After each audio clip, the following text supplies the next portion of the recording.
열왕기 4장에서 8장까지는 왕들의 이야기가 아닌 하나님의 기적과 능력에 대한 말씀들을 하고 있습니다. 열왕기 그러면 왕들에 대한 이야기입니다. 그러니까 왕들을 나열해서 기록해 놓은 책이라는 의미죠. 그런데 4장에서 8장까지는 왕들에 대한 이야기가 전혀 나오지 않고 이제 8장 마지막 부분에서 여호람 왕에 대한 이야기가 이어갑니다. 왜 이렇게 이 열왕기에 왕들에 대한 이야기는 나오지 않고 이 기적과 하나님의 역사에 대한 이야기가 나올까요? 진정한 왕이 하나님이 되어주신다는 것을 우리에게 가르쳐주고 있는 것입니다. 여러분, 이 왕제도라는 것이 어떻게 시작됐냐면 이스라엘 백성들이 사무엘 사사 시대 때에 전쟁이 참 많이 일어났습니다. 특히 미디안이나 블레셋이나 이런 주변국들에게 공격을 많이 받았습니다. 그런데 이 왕이 없으니까 전쟁에 빨리 대응하지도 못하고 그리고 또 한 가지가 이 왕이 없으니까 외국처럼 통솔력도 떨어지는 것 같고 또 경제력도 그렇고 외부로부터 보호받고 전쟁에 대응하는 시간, 이 모든 것들이 어렵다는 겁니다. 그래서 자기 자신들, 곧 이스라엘 전체를 이끌어갈 수 있는 왕이 필요하다. 이렇게 해서 왕이 생겨난 겁니다. 그런데 왕이 이스라엘 백성들의 삶을 책임져 주지 못하고 있음을 보게 됩니다. 사실 아합 왕 때는 굉장히 이스라엘 역사 속에서 모든 부분이 황금기였습니다. 경제력도 그렇고 외교적 관계도 그렇고 그리고 주변 이웃 나라는 어려움을 많이 겪었지만 그 틈을 타 이스라엘은 굉장히 부강한 국이 되었습니다. 그럼에도 불구하고 이스라엘 나라 안에 이 열왕기 4장에서 8장까지 이야기를 쭉 읽어보면 가난과 질병과 기근과 특히 또 전쟁과 이 모든 것들이 많이 일어나게 되는데 그것으로부터 왕이 전혀 이스라엘 백성들을 책임져 주지 못하고 있음을 보게 됩니다. 그런데 하나님께서 이스라엘의 왕들이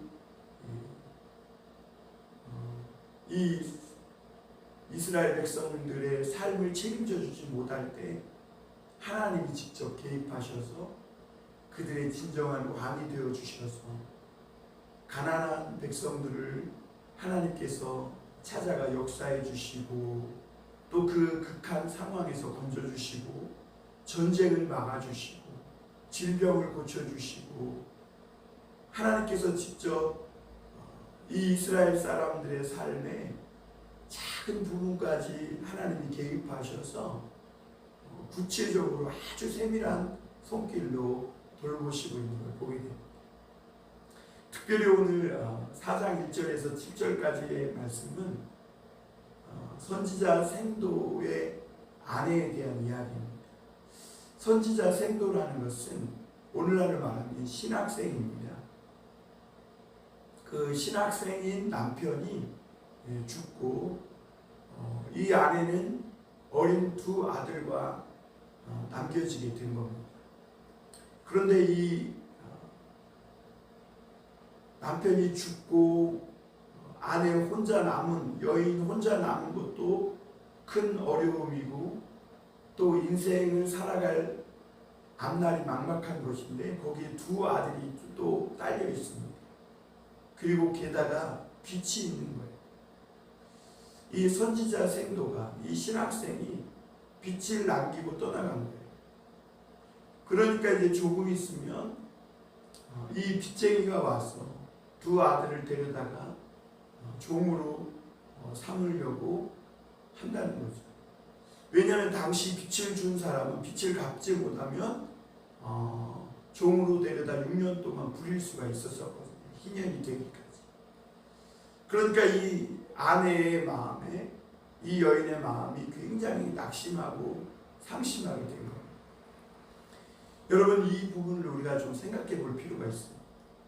왜 선지자의 생도가 일찍 죽고 또 게다가 빚까지 남겨서 이 여인은 두 어린 아이와 참 도저히 살아갈 수 없는 이런 형편까지 되었는가? 여러분, 앞서 말씀드린 것처럼 아합과 아시아, 여호람, 이스라엘의 이 왕들이 이어갈 때는 이스라엘이 참 부강한 나라라고 말씀드렸죠. 그런데 여러분, 이스라엘이 부강한 나라였지만 신앙적으로는 굉장히 타락한 시대입니다. 아합 왕은 하나님을 버리고 바알 신을 섬기고 바알 신전을 세울 뿐만 아니라 이스라엘 모든 사람들에게도 이 바알을 섬기도록 그렇게 강요했던 시대입니다. 그래서 이세벨이 여호와의 선지자를 잡아 죽이는 그런 일들이 있었습니다. 아합 밑에 있었던 오바댜는 그 국내의 대신인데 이세벨과 함께 이 아합이 여호와의 선지자들을 핍박하고 잡아서 죽이고 하니까 선지자들 50명을 동굴에 이렇게 숨겨놓고 떡과 물을 섬기면서 그들이 살아갈 수 있도록 보호해주던 그런 하나님을 경외하는 숨은 사람이었습니다. 그런 시대에 이 선지자의 생도가 하나님을 경외하는 사람으로 얼마나 살아가기가 어려웠겠어요. 여러분, 세상이 아무리 경제적으로 발전하고 그래도요, 하나님을 믿지 않는 분위기, 하나님을 두려워하지 않는 이런 세상 가운데에서 나만 홀로 남아서 하나님을 두려워하며 세상과 타협하지 않고 불의와 타협하지 않고 살아간다는 것은 보통 믿음의 각오를 해서는 어려운 일입니다. 엘리야가 왜 낙심했어요? 모든 여호와의 선지자가 죽고 나만 남았다. 그러니까 그런 악이 가득한 세상, 불의와 불법과 하나님을 두려워하지 않는 그런 분위기가 팽배한 세상 속에서 믿음으로 정말 내 자신만 끝까지 믿음의 정도를 지키며 세상에서 불의와 타협하지 않고 죄와 타협하지 않고 믿음을 가지고 정말 하나님의 말씀을 가지고 올바로 살아간다는 것은 이것은 굉장히 어려운 일이에요. 쉬운 일이 아니에요. 그래 오늘 선지자의 아내가 엘리사에게 와서 부르짖습니다. 1절 말씀 한번 보겠습니다. 선지자의 제자들의 아내 중에 한 여인이 엘리사에게 부르짖어 이르되 당신의 종 나의 남편이 이미 죽었는데 당신의 종이 여호와를 경외한 줄은 당신이 아시는 바니이다. 이제 빚준 사람이 와서 나의 두 아이를 데려가 그의 종을 삼고자 하나이다. 여러분, 이 선지자의 제자는 이 선지자를 쫓아다니면 얼마나 핍박과 어려움이 온다는 것을 알고 있어요. 그럼에도 그 믿음을 가지고 이 선지자를 쫓았습니다. 뿐만 아니라 그는 악한 세상에서 거룩하게 살려고 믿음으로 선지자가 전해주는 이 말씀으로 산 사람이라는 것을 오늘 보여줍니다.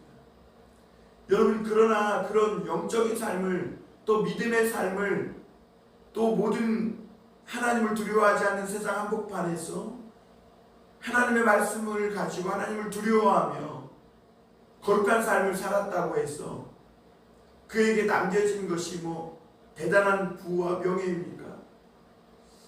여러분, 악한 세상에서 부와 명예를 얻고 살아가려면요, 나도 악해져야 합니다. 더 악해져야 합니다. 그런데 이 선지자의 제자는 그런 악한 세상 속에서 아합이 여호와의 선지자들을 멸하고, 그리고 불법과 불의를 가지고 나봇의 이 포도원을 빼앗는 그런 악함이 가득한 세상 속에서 거룩한 삶을 살았다는 것. 그리고 그에게 그러한 삶을 살아감에 있어서 남겨진 것은 빚뿐이었고 결국엔 죽음뿐이었습니다. 여러분, 오늘 4장 38절에 보면 그 길갈로 다시 돌아왔을 때 그 땅에 흉년이 가득했다고 했어요. 여러분, 이 선지자의 제자가 그렇게 하나님의 말씀 하나 붙들고, 그 믿음 하나 붙들고, 그 거룩함을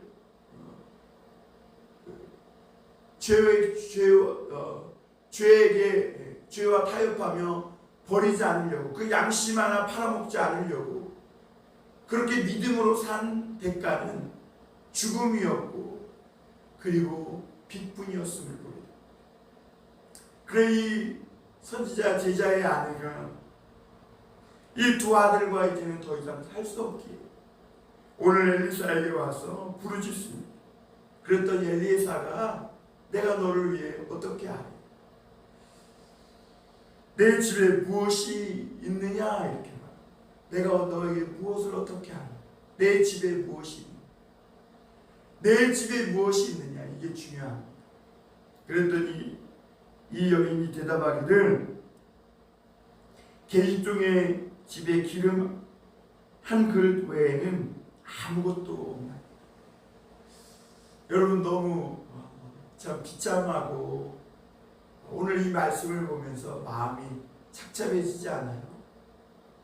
정말 그렇게 하나님의 거룩함을 지키기 위해서 살았는데 아합 왕이 다스리던 그때 다른 모든 사람들은 막 경제적인 호황기를 맞아서 다 잘 살고 또 돈도 많고, 그런데 그 거룩함이 뭐라고? 그 거룩함을 지키기 위해서 정말 가난할 대로 가난하여지고 또 거기다가 죽음까지 맞은 것이죠.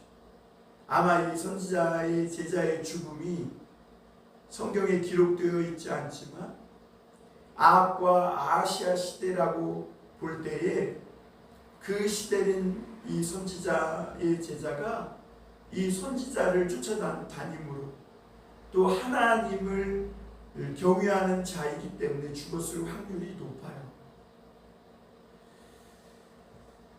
그러기에 이 여인의 집에는 기름 한 그릇 외에 아무것도 없습니다. 이렇게 대답합니다.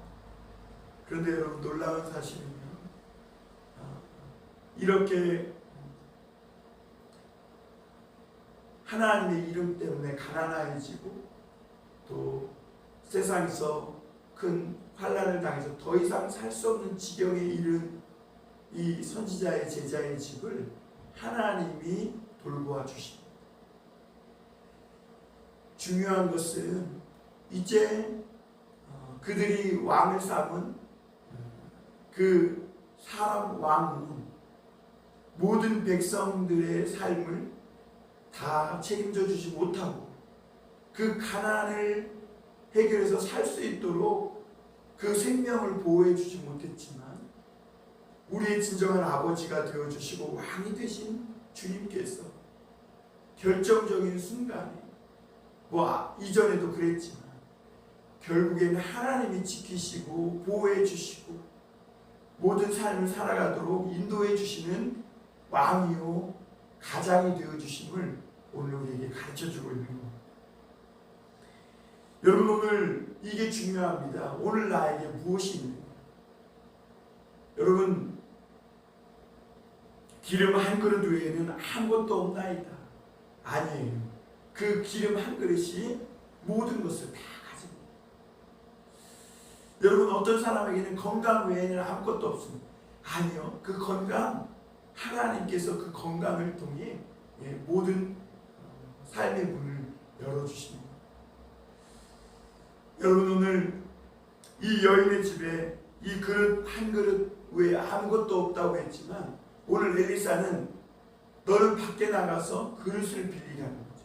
그래서 그릇을 빌려와서 그 그릇에 문을 닫고 기름을 따랐더니 빌려온 그릇만큼 기름이 꽉 차서 그 엘리사 선지자에게 다시 가서 물어봤더니 그것을 팔아서 빚을 갚고 너와 두 아들이 생활하라 이렇게 말합니다. 그러니까 이 여인이 아들과 함께 그 선지자의 말대로 기름 그릇을 이웃에게 빌릴 수 있는 대로 다 빌려왔어요. 그리고 거기에 찬 기름을 가지고 팔았더니 빚을 갚고 생활할 수 있을 만큼 그렇게 하나님께서 채워주심을 보게 됩니다. 여러분, 오늘 우리는 정말 하나님을 믿는 그 믿음 외에 아무것도 가진 것이 없습니다. 그런데 여러분, 하나님은 그 믿음을 사용하라 하십니다. 우리가 이 믿음 외에 아무것도 가진 것 없는 것 같지만 그러나 그 믿음을 가지고 하나님 앞에 나아갈 때 하나님은 우리의 비고비인 모든 이 땅의 삶의 연약한 모든 부분들을 하나님이 이제 간섭하시고 채우시고 공급해 주십니다. 사랑하는 성도 여러분, 정말 이 어두운 악한 세상에 하나님의 거룩한 이름을 믿고 그 믿음 하나 지키며 살아간다는 것은 참으로 어렵습니다. 거기에 대한 많은 대가가 따릅니다. 죽음일 수도 있고 가난일 수도 있습니다. 그러나 사랑하는 성도 여러분, 이 하나님을 믿는 이 믿음 하나가 얼마나 값지고 귀하고 소중한 것이라는 것을 여러분 꼭 붙드시길 바랍니다.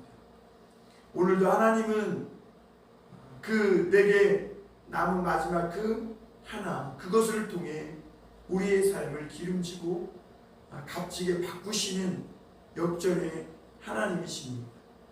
여러분, 오늘 우리에게 있는 이 믿음, 하나님의 기름 부으심, 그것을 사용하십시오.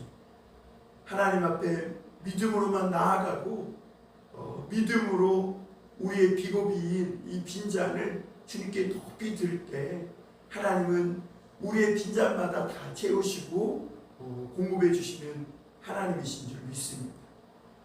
그러므로 여러분, 오늘 하나님께 나아가서 믿음으로 부르짖으시고 또 우리의 빈 그릇마다 하나님 앞에 올려드려서 하나님이 그 빈 그릇들을 채우시고 역사하시는 놀라운 하나님이심을 경험하며 살아가는 여러분이 되시기를 주님의 이름으로 축원합니다. 하나님께서 우리가 이 세상에서 주님의 믿음 때문에, 주님을 믿는 이 믿음 때문에 그 거룩함을 포기하지 않고 살아가는 그 대가가 얼마나 힘들고 어려운지를 하나님도 다 알고 계십니다. 하나님께서 여러분의 아버지가 되어주시고 왕이 되어주시고 그 하나님을 믿으시고 오늘도 하나님 앞에 믿음으로 나아가는, 그래서 하나님의 기적과 능력으로 살아가는 우리 모든 성도님들 되시기를 주님의 이름으로 축복하며 축원합니다.